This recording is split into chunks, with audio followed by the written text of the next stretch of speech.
Good evening. My name is Mike Sullivan, and welcome to our show. Our topic this evening will be the convention that both political parties held this past summer. One was in San Diego, one was in Chicago. I think if you were watching both, the one in Chicago seemed to be a lot more fun, and the guests that I have this evening are two of the individuals who were delegates to the Democratic Convention. To my right is Pat Patton. Pat, I will give all your titles, but we don't have but 30 minutes. Oh, my goodness. She is the guru of the Democratic Party in Mecklenburg County. She's done just about everything that can be done and continues to do it. We appreciate you being here. As I said, Pat was a delegate to the Chicago 96 convention, and I appreciate her being here with me to discuss some of those issues. I'm glad you invited me. Oh, it's going to be a lot of fun to show, too, I hope. To my right of Pat is Shirley Wiggins. Shirley is sort of a ditto of Pat in Gaston County. She does anything and everything that has to be done, and the legwork, paperwork, get out the vote. If it's got to be done, Shirley will be there. And again, Shirley was also a delegate to the Democratic Convention, and I appreciate you both being here to discuss some of the things that went on. Thank you, Mike. Oh, most definitely. I think the first topic we should come up is exactly what was going on at the convention. I think that we saw less coverage than we have in the past, but it seemed like everyone was having a good time. Was it just a party, or was there actually some stuff getting done out there? Oh, we got a lot done. Got a lot done? Of course, on the surface, it looked just like a party, a big party. But it's a very serious business for those people attending, because it solidifies their feelings about their candidates. Mm-hmm. It gives them a feeling of purpose, and it's a place to become energized so you can go back home and get to work. That's true. Get ready for Election Day coming up. I think at the convention, and this is my second time going, it's some of the hardest work I've ever done. We do a lot of groundwork here at home to get ready for that convention, and when we get there, we still have a load of responsibility to do. Normally, the cameras do not see that. We do that in the background. But on camera, it looks as if we're having a load of fun, which we really are. A lot of Macanudo. Yes. I think Macarena, Macarena, that is it. The Macarena was my favorite. And that was very genuine. We had a load of people there, and it was a good way to get to know the other delegations from the other states when everybody's learning to do one thing. And, of course, none of us knew what the Macarena was until we got to the convention. But you intermingle with other state delegations, and you just have a load of fun learning to do it. And it's a good motivational thing. Well, the beauty of the Democratic Convention was the fact that it was a microcosm of the nation, because you had men and women there, you had 18-year-olds there, you had American Indians there. In fact, the opening Star Spangled Banner was sung by a Sioux Indian, Robert Moore, and with his long plaits, and it gave you a feeling that you were a part of America, that you were a part of something important. It was a good cross-section, there's no doubt about it. I got the opportunity to meet a lot of them. Oh, yeah, and 50% of them are women. That's the important part. Because more than 70% at the Republican Convention were white males. And so we came off with having just as much voice as the power brokers did. And the good thing about all of it was mixed among all of us, and it was not situated in one particular place. You know, we had a good cross-section of everybody and a lot of good different ideas coming together. We just, it was just a lot of fun to get to meet all these other people that we had mixed in with us. And so we didn't have to worry about situating them in front of the camera to be seen. You know, they were all over the place. I think one of the most refreshing parts of it, you could see a resurgence of labor unions there. The backbone of America, it's workers. And I think Carl Sandburg would have been very proud of his city to see them all out in force and feeling a sense of responsibility to their government and a need to make a difference. I know that I heard, and this was during the Republican convention, that there was a lot of talk for the fact that there were a lot of white males at the Republican convention. And you mentioned that at the Democratic convention that they were a very diverse group of individuals. That came about as a result of of the convention in 1972, it is required by the Democratic Party now to have 50% males and 50% females. So that is what the whole thing of we're about, is equality, everyone having a voice and everybody having a share in making decisions for the Democratic Party. Do you think the Republicans will be taking that lead to make their party more identifiable? They still like having one in every 5 delegates be millionaires.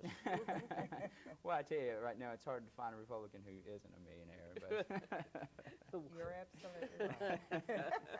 I did want to ask you, and this is going back in history a little bit, back to the question earlier, is that after 1960, when the primary system began to come into effect, whereby the president was basically selected by the primary of each state or a caucus, whatever they might have. It was about 68 when that came into being. Was it 60? I was thinking it was earlier. It was a little than later. It was a little late, I believe. And a lot of people said that that caused the conventions to have less power or almost no power.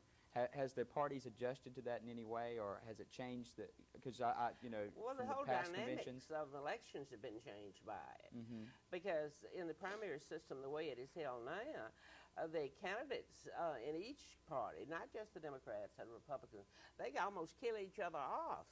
And that man who has a woman who has the ability, who's good on camera, let's put it that way, that knows how to use television, because that is the major force behind elections today, and has the ability to raise funds, is the person who gets elected. And in the process, his or her opponents just beat him to death, telling everything wrong about it. So we've already destroyed our own candidates by the time the election comes around. So that's why it was very important this time around that the Democrats had have unity and be behind a candidate that everyone is for.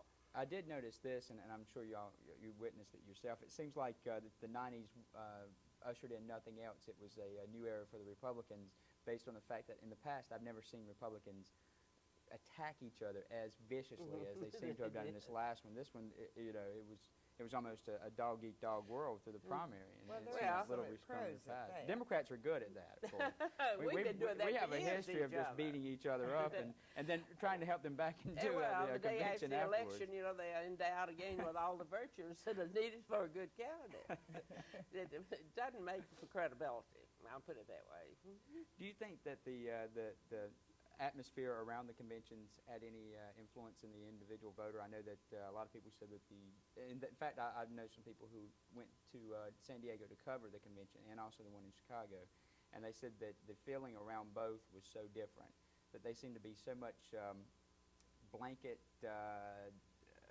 indifferences. For example, a lot of the individuals who were delegates believed in a certain principle that the presidential candidate didn't support, and it seemed to have caused some controversy. Do you think that maybe that changed any individual's mind? Because the Democrats didn't seem to have that problem. It seemed like it was just, we're having a good time. I think basically when you go to convention, for those that are around it, around the environment of it, they pretty well already have their mind made up, and they're not going to change their minds when they go that far to be convinced. They're pretty well already made up. Well, they're committed to a candidate anyway through the primary system. That's true, but I really feel that the Democrats were united behind a belief. They were united behind principles that had been enunciated, had been set out not only in state party platforms, but those state party platforms were incorporated into the national platform. And those principles of fairness, equality, and justice for everyone were paramount. And we were willing to work through those differences to get behind a candidate in whom we believe and who would demonstrate to the world that the Democratic Party was united and had a set of principles where there's equality. If any man has inequality, none of us is free. We have to be sure that all people are free. All people have equal rights. All people's needs are met, not just a segment or a special group or special interest groups. And that seems like it's sort of the background of the Democratic Party to some degree. It seemed like it was always the party who was more willing to take a chance to extend the equality to individuals, to extend the freedom of democracy to the people. And that's what it's all about. We're a party of the people. We don't shun people. We include them. We're a very inclusive party. And we bring together everything and try to work together to bring the compromise we might need for a good solution. And that's what the Democratic Party is all about. We don't leave people out.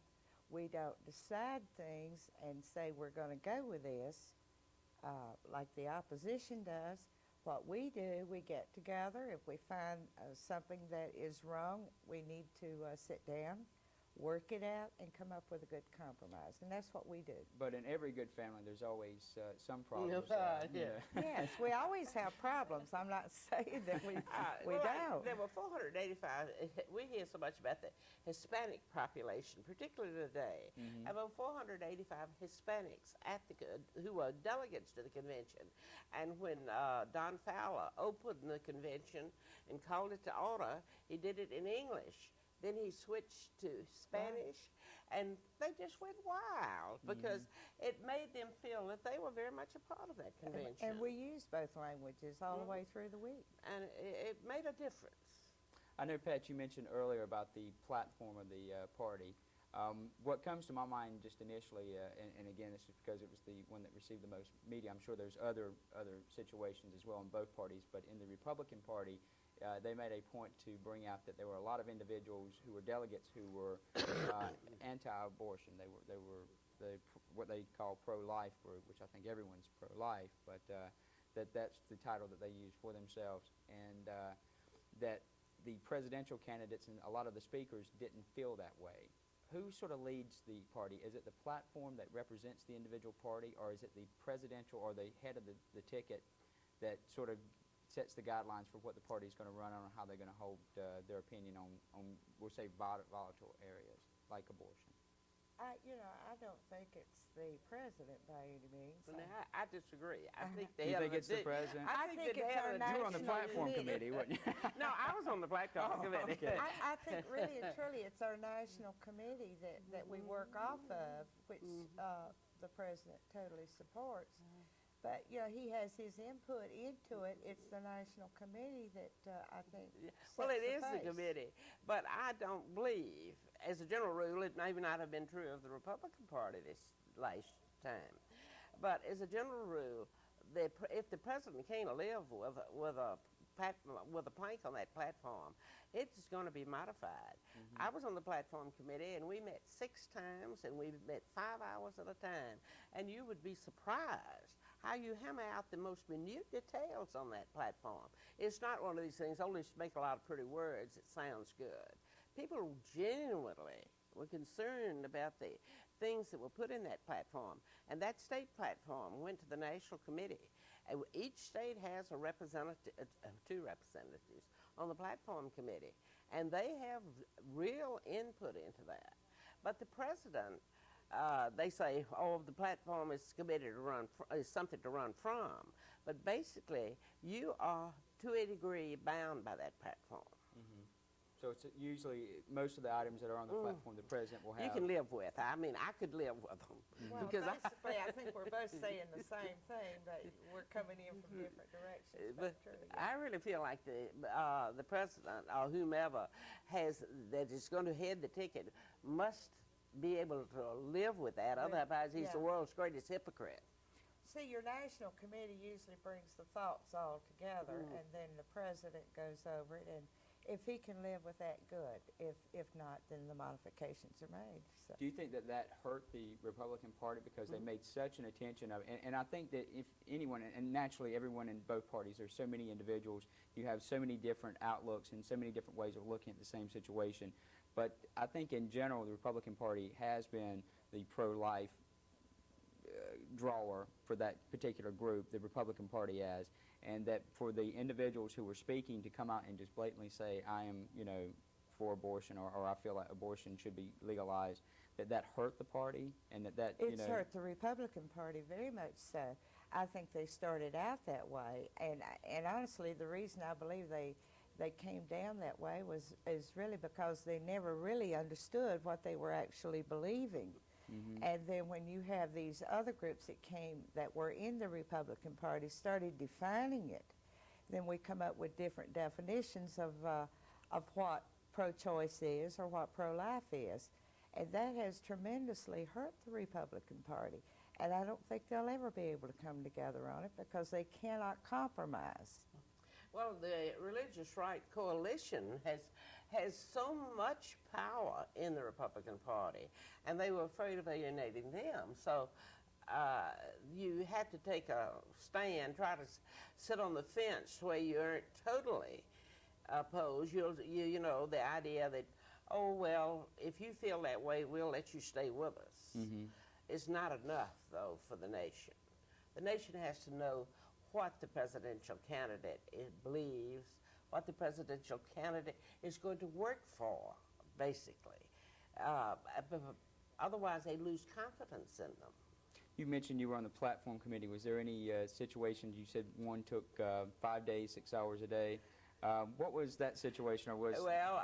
It's it not secret? A good situation to mention in North Carolina. It was the tobacco engine. That was the biggest one. I know that Mr. Hunt had some problems relating I'll be to honest that situation. about it. I was the one, you know, I was throw the rascals out one.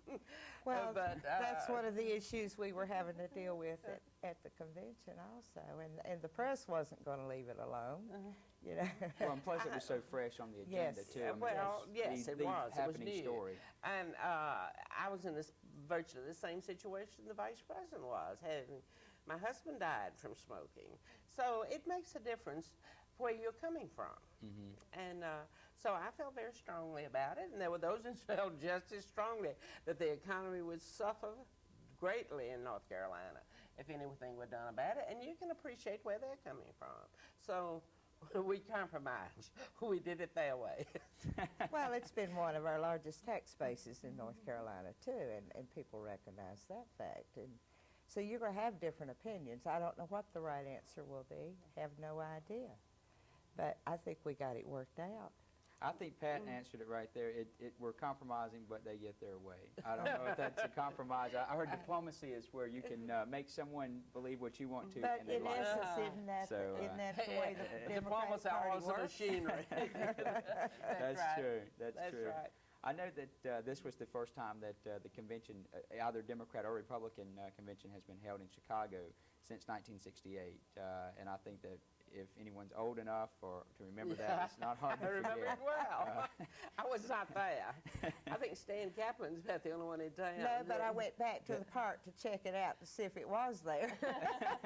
Well, there were some individuals who were there. Well, a number of Democrats from Charlotte were there, but they have died since. Well, I'm talking about some of the individuals, the young people who protested in '68. Oh, yes. And they were still in Buckingham Park, Grant Park. Grants Park. Yeah, and it was Buckingham Fountain, the big fountain. Yes, yes. But they were Tom back Hayden over there. was there, and they had a rally. Yeah. In fact, I was invited to it, but I couldn't quite get there. We kicked the convention off with the mayor and his wife and Al Gore and Tipper. We were all out at Grant Park on Saturday afternoon to kick off this convention, which turned out to really be good. We had a lot of young people out there. Loads of young people. Do you think? Well, I think Chicago atoned. They really rolled out the red carpet. Yes, they did. It was a wonderful reception we got. I didn't see a frown on any civic employee's face for 5 days, and they really made us feel quite welcome. And they atoned nicely for 6 to 8. I know that there was some discussion that possibly the security was tighter than it has been in the past. Some people said it was because of the recent terrorist activities that the United States had experienced. It was right after the Atlanta bombing, and that case was still basically wide open. We still had the case of the airline that went out right outside of New York City, Saudi Arabia, the Amtrak train that was derailed out west. Do you think it was for those reasons, or do you think it was maybe a little paranoia from the mayor's office that he didn't want to have to repeat what his dad had to go through 18 years earlier? I think there was some concern in those areas at that particular time. But true, too. See, the Democrats had a seated president. Security is always greater when there's a seated president at a convention. This is the first opportunity we've had to enjoy that. In a while. Yes, and So I think that was one of the greatest inputs well, for the I House think the terrorism did scare The terrorism everybody to had death. an input, yes, but I think it's because we had to see the president more so. As far as any groups being there boycotting or whatever they do, protest, no, I don't think it had anything to do with those in particular, but we're aware of high security anywhere we go or whatever we do. And that's just a natural fear, but seating the president, I think had a lot to do with it. I think, and I had an opportunity to be up there on a different agenda, but I saw you there, Mike. Yes, I saw you there. I'm not going to say where, but I had an opportunity to be up there, and I think a little bit might have been the paranoia also from the mayor's office. And I'll give one example. Were you aware of those T-shirts that were being sold by an individual on Michigan Avenue about it was had on the front, it had the Chicago Police Department shield, I didn't see those. and on the back it had those either, so we they were kicked well your out of reach. father's blank in '68, and wait till we see what we do to you. Oh, and I thought it was sort of humorous, but apparently the mayor's office reacted to it very, even in that, he wanted those stopped right now, no selling in those T-shirts. I can see why. So I think a little bit was paranoia too. That may have been. I don't know. I wasn't I think aware we of were it. sort of insulated against some of that. That's true. That's true. The We were delegates so seem to have their busy, agenda. yeah, You know, so they had you're to go so the whole busy time. going to planned events that you really don't get to see all the people. I know that one of the big issues also was the coverage of the conventions, both the one in San Diego and in Chicago. The press found it either not advantageous economically to cover them. I know that at our own station they had mentioned that when the convention switched over, and I think they only got the last hour and a half, which was the keynote speaker and a few of the after remarks, that the market or the percentage of individuals watching dropped as much as 25%. The minute it switched over. And Ted Koppel even left the area, Well, said he I'm didn't think it was say important something. news. I'm disappointed in Mr. Koppel. I think he has come enamored of his own power. I think he's changed dramatically in the last several years. He is making news rather than reporting news. By leaving, yeah, He because is after that they begin to editorializing question. on what's happening. He's giving his opinion. He's not giving the opinion of the people who are in attendance, the people who are there, the people who are really involved in what's going on. And I think that's true of a lot of the media. They have ceased reporting and they've ceased to start trying to make the news. And I think there's total saturation that we got before the convention. Every news program you turned on, every talk program, you had someone who was involved in the campaigns talking. You got sick and tired of it. Well, now, I was in New York in '92, and Ted Koppel was there, and we were all having a great time with him. I don't know what happened at the Republican convention. I think there was some animosity going on, I don't know, between him and the party. It could have been a very programmed effort. I don't know. But I will tell you this. The things that we were doing in New York, we had no access or really no time to sit and watch any TV coverage or anything while we were in New York. But when I came home to watch the taped events of the convention, it wasn't the same convention that I was at. It was they tend to be very biased in the way they cover things. And it's two different events. When I came in to watch the Chicago, of course, I didn't get to watch all of it. But it was pretty much more so true to form this time than it had been in the past. But a lot of times when events happen and there is TV coverage, they tend to bias the way they want it to be and not what it I'm like actually you. is. You said, that wasn't what happened. That wasn't where I was. Because I thought, well, two different conventions I didn't know I was at in the same week. Do you think the networks will be there in 2000? Do you think they'll be Yes, covering? Oh, that? they'll be there. Curiosity They wouldn't will get lose them that there. money. You know that. Well, curiosity too. Well, I do think in the year 2000, there will not be a 4-day convention. I think 4 days, once the nominees have already been selected, is too long. What do you think it'll be, like a weekend type No, I situation? think you could use it 3 days because your hinterland, the people who are running for office need some exposure. Your governors, the senators, they need to be involved. Let people know they're out there, that they are the ones that are working for you as well as the president. And so if you encapsulate it into 2 days, I don't think you'd have time to give other people an opportunity to get exposure. Yes, there's a lot of people involved in that, and you know, I would hate to see it shortened. You know, I enjoy it so much, even though it's some of the hardest work that I've ever done. But it's so much fun. Yeah. That's true. That's true. I know a lot of people had mentioned the press was going to be there, and they said, well, do you think that the delegates, and I was like, oh, yeah. You know, I mean, no question. I mean, if nothing else, it's a huge pet rally. Work involved as well, but it is a huge pet rally to get individuals ready for the election. It's a good way to get the gears rolling. Exactly. One of the things that I thought was particularly good at the Democratic Convention, they literally devoted an evening to Hillary Clinton, and she has been so vilified by the press, by the Republican Party. The incivility of that group is incredible. And it was an opportunity for people to recognize the woman for the contribution she makes to her husband as a helpmate, someone who is there standing by him and helping him in all he does. She is a smart woman. If anyone listened to the speech that she made, it was not fluff. It was not television talk show. That's the Hillary as we know her. But a woman who is deeply concerned about her fellow citizens in this nation and how that we can do something to make their lives a little better, give them more opportunity and more equality and a more chance. And I was very proud to see women taking the forefront. I think there were over 50 women who spoke from that platform. Some of them were senators, some of them were just people like you and me. But that's what I was glad that we had an opportunity to show the world that we have a wife of a president that we can be very, very proud of. And people tend to lose sight of the fact that they're human beings. They're real people. I don't know, they develop this character from the TV coverage and all, and they forget that the president and his wife are very real people, and they're very children-oriented. Anytime that he's out on the campaign trail or even out making a speech anywhere. And she also, they always go to the children first. They always do that. Yeah, really. And people are so unaware of it, or they've lost sight of it.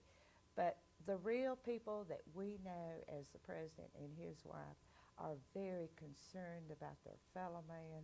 They're very concerned about their children. They do want things to be right with the nation, and they're working toward that very much so. I know that the next convention will be in 2000, and if I'm not mistaken, the Democrats will be in New Orleans, which I've been to New Orleans. You should go by. We hope that, You should go. You know me. I'll do everything I can to be a delegate. I will have aged out by then. But we know that Mike will go the extra I've been mile. to 2, and I don't think you're entitled to 3 in a lifetime. Well, you might not be able to take 3 in a lifetime, especially back to back like that. But no, I think who will be the big guns at the year 2000? I know Al Gore's will be, you think he's the I prodigal think Birch son? Bayh will be coming to the forefront. Either that or one of the younger Kennedys. You think it's a yes. Kennedy turn? Yeah, I think it's. I was impressed with Ted Kennedy's son. He's a wonderful speaker like He's his father. representative from Rhode Island, isn't Yes. he? He's an excellent Very, speaker. very effective. Who knows? It might be time for that next generation to be coming in there. I guess we'll all find out 2000 or sometime around. Well, I'll help you get elected, Mike. I know you will. I'll need it. So I did need to tell one thing. There was a mix-up right at the end of the convention, and I'll make a long story short. Pat was not able to get on the floor. I had her ticket, and I'd like to say personally thank you so much. We've got to go. I'll see you next week, next month, same time, same place. Mike Sullivan Show. We'll see you then. Good night.